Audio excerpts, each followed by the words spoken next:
আসসালামু আলাইকুম ওরহমতুল্লাহি ওবারাকাতু। সম্মানিত প্রিয় ভাই ও বন্ধুরা, আজকের এই ভিডিওতে আমি আপনাদের সাথে আলোচনা করব মহান আল্লাহ সুবহানাহু ওয়া তাআলার 56 নম্বর গুণবাচক নাম আল হামিদু।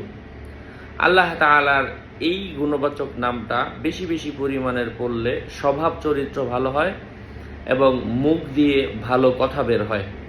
যারা এমন আছেন যে আপনি মানুষকে কষ্ট দিতে চান না, কিন্তু আপনার মাধ্যমে মানুষ কষ্ট পেয়েই যায়, তো এমন যারা আছেন তাদের ক্ষেত্রে তারা আল্লাহ তাআলার এই গুণবাচক নামটা বেশি বেশি পড়বেন। আল হামিদু, আল হামিদু, আল হামিদু অর্থই হচ্ছে প্রশংসিত। তো আপনি আল্লাহর প্রশংসা করবেন, আল্লাহ আপনাকে প্রশংসার পাত্র বানায় দেবেন ইনশাল্লাহ। মুখ দিয়ে ভালো কথা বের হবে, স্বভাব চরিত্র ভালো হবে এই আমলের মাধ্যমে। আশা করছি উপকৃত হয়েছেন। আরও আপডেট পেতে আমার সাথেই থাকবেন। সুস্থ থাকবেন, ভালো থাকবেন। আল্লাহ পাক আপনাদের মঙ্গল করুন, সুস্থ রাখুন, ভালো রাখুন। আসসালামু আলাইকুম।